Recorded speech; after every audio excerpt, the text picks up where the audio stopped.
listen, when we talk about making mistakes, I made just about every mistake you can make, and I'm still here. So it's like Chuck Sharp said, as long as you don't make the same mistake twice. And the biggest thing is just showing up for work every day. As a young helper, you put so much stress on the team when you don't come to work. I hear this all the time about young people. Oh, they have no work ethic. Well, you know what? They said that about our generation too. Oh, I'm sure. Yeah.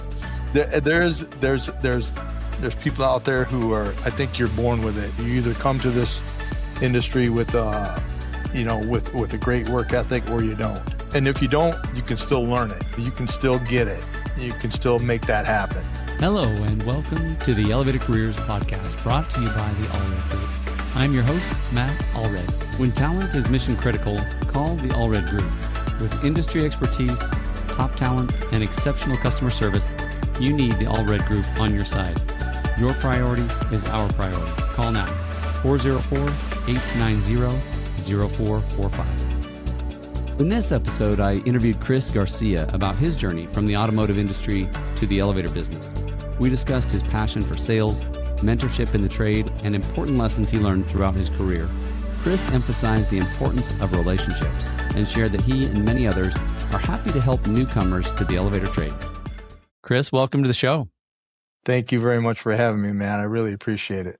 Yeah, no, I appreciate it. I've enjoyed getting to know you over the years, and it was great to see you in California at the NAC show. A lot of fun. Yeah, it sure was. What a great place. Yeah, absolutely. Absolutely. So you and I got talking a little bit about just your path through the elevator industry, and tell me that story. How did you come to find elevators? So my first career was in the automotive business. I'm from Detroit, so that was, a lot of people in that area went to work in the automotive business. So I started in the automotive business, and I had an uncle who had an elevator cab interior company, and he asked me if I would come and help him because he was getting to the point where it was more than he could handle on his own. And so I thought, what the heck? How can someone make a living doing elevator cab interiors?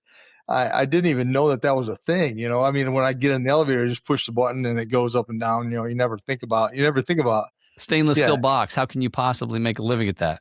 Some crazy niche business, and he figured out a way to make money at it. I thought it was basically just a temporary thing, but I did it anyway. He seemed to love it. So how did he convince you? Automotive, there's some prestige there. Yeah, it was. And it was a pretty good job I had. And actually I had to take a pay cut to take this job. But he said, we'll get to work together. And of course I looked up to my uncle. So we'll get to work together. You'll have all this autonomy. You'll be able to help me run this company. And then maybe, hey, and who knows, maybe someday this will be yours, and I'm like, great. I really want that. I'll come and help you anyway. And we'll see if we can make something happen there. And we sure did. We grew that company. It was the largest elevator cab interior company in Detroit, which, there's a lot of elevators in Detroit, if you don't know that. And so we did really well. But as I got to know people in the elevator business from working with them, I eventually got recruited out of that company, out of my family business. And I don't know if you've ever worked for family before, Matt, but it's not all what it's cracked up to be. That's just it. When he started making those promises to you, oh, you'll get to have this and run this, and it sounds like a disaster waiting to happen. Yeah. And you never work harder than you do for your family. That's for sure, because they always know everything that's going on in your life. They don't give you any breaks. So I ended up going to work for a Cone A elevator. That was my first stop. So when did you decide that, hey, I actually like this thing that to me seems so improbable? What was it that clicked for you? Well, I think that the first thing I thought of was these guys all really make a lot of money for doing this. That shocked you though, right? Yeah, it certainly did. And, from coming from the automotive industry, I had no idea about the elevator industry. And so, just getting to know all these folks and listen, when I started, they didn't make near the kind of money that they make now. This was back in 1998. I think they had just signed a new contract to go from $17.50 an hour to like $30 an hour. So, and I thought that's a heck of a leap there. Crazy amount of money, for an elevator technician. But my passion was always sales. So I gravitated toward that side of the business. And at that time they put you in the field first. Did you know that? Yeah, there was a time they put you in the field first. So you stay in the field for a couple of months, and then right before, union wants to bring you on board, then they bring you back in the office. So I had an opportunity to stay in the field, but I chose to go into the office. That was always my passion, is in sales. So that worked out great for me. Very cool. So yeah, at some point you realize, hey, this is a place for me. And by then, had you decided, hey, I think I'm going to stay here for a while?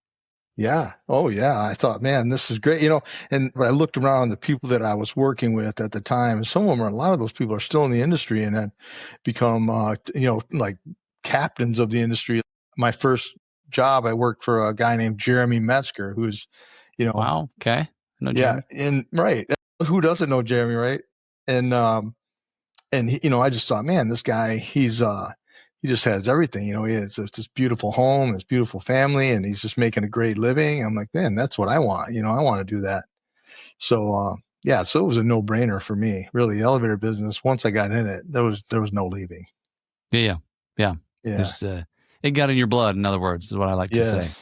Yeah, absolutely. And that happens to a lot of people too, in this business. So absolutely. So in addition to Jeremy, who were some of the big mentors, people that you felt like really made an impact, made you want to stay, right? Because I think more than anything, from what I understand, right, people stay because of the people, right? If they're gonna leave a job or a company, and people will say that, right? That they don't leave a company, they leave a boss. That relationships do have a big impact on your happiness, your success, your longevity, all of that.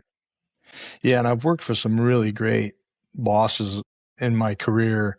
Of course, Jeremy Metzger is one, and that guy, he really helped me a lot, to understand the business and to be really good at it, at sales, and not just at sales, but all aspects of being a salesperson and what that took. But I'll tell you, the best boss I ever had. He may watch this podcast, he may not, but if anybody ever gets a chance to meet a guy named Chuck Sharp from DC Elevator, that guy was by far the best manager that I ever had.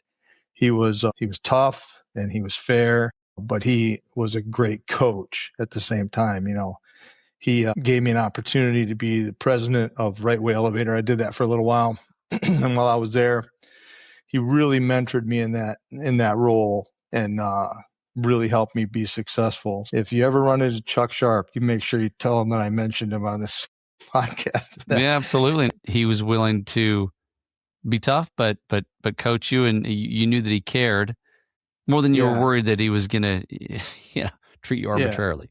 Yeah. And, I was a guy that came into a role that I had never done before, and I made a few mistakes, and he would always say, listen, you're going to make mistakes. That's part of the job, but just don't make them twice. That's when we have a problem.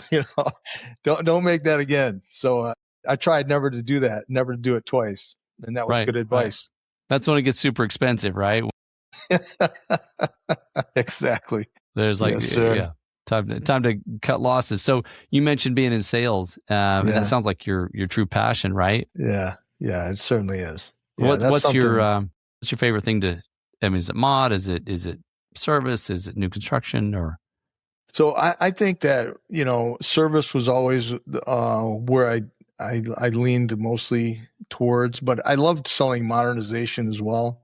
I was never a new construction guy. That takes a special kind of person to sit and read prints and do takeoffs all day. That's a really very hard job to do because you're just focused on that job. You never leave your desk. I was always the guy, I just wanted to be out. I wanted to be out seeing customers, be out in the field, hanging out with the mechanics and, looking at equipment. I loved that part of the job. And I wasn't always great at it. Honestly, when it came to mod, that was something I really had to learn.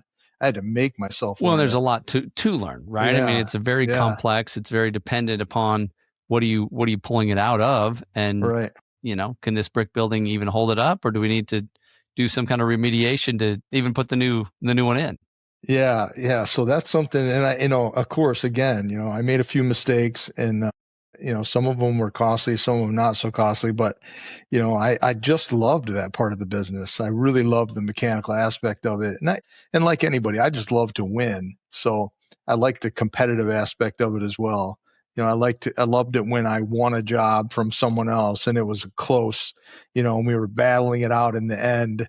And then finally I came out the winner, and I hated it when I didn't come out the winner. So it makes a good salesperson, right? That killer instinct, right? Yeah. Yeah. What would you say has become your favorite part of working in the elevator industry? I think that it's the people in this industry. It's a lot of people like me who have the same passions, who have that. It's a complex system. It's a complex job. And any part of it, if you're in operations or you're in sales or you're the boss, or you're the president or you're the vice president, whatever it is, it's a complicated job because first of all, you're dealing with customers that cannot always be agreeable, right? And then you're also dealing with the mechanical aspect of the job. It seems like it's just a box that goes up and down. And like I said, when I first got introduced to the industry, I thought you get in, you push a button, it takes you where you need to go. That's all there is to it, right? Never thought about it at all, what goes on inside the shaft or inside the elevator machine room. So, it's a very complex industry. And so it's the people that get involved in this industry that I love the most about it. When you get a couple elevator guys in a room, the conversation is always about elevators. It's very interesting how it always turns to elevators, and it turns to it's either something about some incident that happened or how it could have been prevented or about some technology or something that's going on. But the conversation always turns to elevators. And I just love the people. Absolutely. Absolutely. So you've mentioned a couple times, made some mistakes, learned from them. What would you say is one of the most valuable lessons you've learned through this? Well, man, listen, there's been so many valuable lessons that I've learned. I've been in this business a long time, Matt. So I think that the biggest lesson I ever learned was that this industry, although it's very large, is also very small. And you need to make sure that you don't leave any enemies. Listen, it's hard to get through an entire career and not make an enemy or two. If you're doing your job, then you're bound to piss someone off at some point in your career. But as a whole, you just want to make sure that, you just leave every door open when you leave. Make sure you treat everyone with respect. And I can't ever remember losing my temper, or I've always been like really easy to work with as far as I know. Now, there may be some people out there that might disagree with that, but I always felt like I was very easy to get along with, very easy to work with. Well, I was going to ask you if you learned any of those the hard way, right? I mean, sometimes, I know that a lot of times I do something wrong and then it's like, yeah, okay. Yeah, I understand. Listen, there may be a time or two that I did learn that lesson, man, but we're not going to talk about that on today's show. I thought I'd ask the question. Sometimes people aren't afraid to share those, but no, it's all good to let that water go under the bridge too. Yeah. I think that if there's if I had any regrets at all, there was a time or two when maybe I should have kept my mouth shut and just did what I was told. And I think that that's a valuable lesson for anyone. You let your emotions get the best of you. But I think that overall, I built some great relationships in this industry. People I worked with 25 years ago. As a matter of fact, I just called somebody the other day, and we had a long conversation about a job. I worked for ThyssenKrupp back in Detroit for many, many years. I was a sales manager there, and I called up one of the guys that worked there. He works now for a fire company. He works for Johnson Controls, and his elevator experience was able to help him get that job. So that's another thing about this industry. It has a lot of things that you can use in other industries as well. But I just called him up out of the blue, and he took my call right away. And immediately it was like we were still in the same cubicle, talking about sales back in the elevator business. So, I built some really strong relationships in this industry. A lot more than I made mistakes. That's for sure. Yeah. Well, and I was having a conversation talking about the value of relationships and that they do make a big impact both in the near, short term and long term. And it's very important. Yeah. And I'll tell you, and there's a lot of young people now too that are trying to get into this industry and ask for my help, whether it's trying to get in to be a mechanic or trying to get into the sales side of the business or whatever it is. And I always tell them the same thing. I'm like, just, you have to make yourself easy to work with. And, just like I told you, this industry can be very small. So as you progress through the industry, don't just try your best not to make any enemies, because it'll come back to haunt you at some point. Sure. Yeah. I mean, like I say, you may make a few, but don't make a habit of it, right? Because it'll cost you.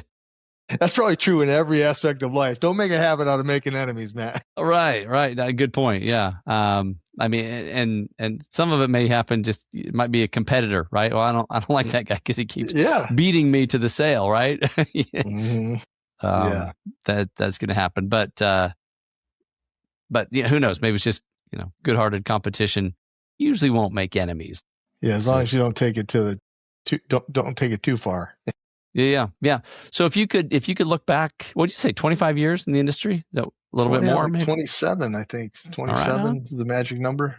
If you could look back at young Kris back then, starting out, what advice would you give yourself? The advice I would give myself is that, anytime you think the grass is greener, see, whether it be some promotion or whether it be, working for another company. I think one of my biggest regrets is that I left ThyssenKrupp Elevator. And when I look back on that, I had a great career path and I hit a few bumps in the road and I got upset and I quit. And I think that that's something that if I had it to do over again, I would have never left. I would have stuck it out and made my way into some other area of the company or moved on to a different position there. But to make a long story short, I got promoted to be the director of sales for the East region. And somehow they combined 5 regions to 3. This was back in 2013 or 14, somewhere around there. And so I got caught up in that. And so they offered me a couple of different jobs. They said, hey, you could have your choice of these different jobs. So one of them was branch manager of Sarasota. And so I took that job. And I didn't like it. I didn't like it at all. So I wanted to get out of it. The minute I took it, I wanted to get out of it. But I ended up staying there for a year.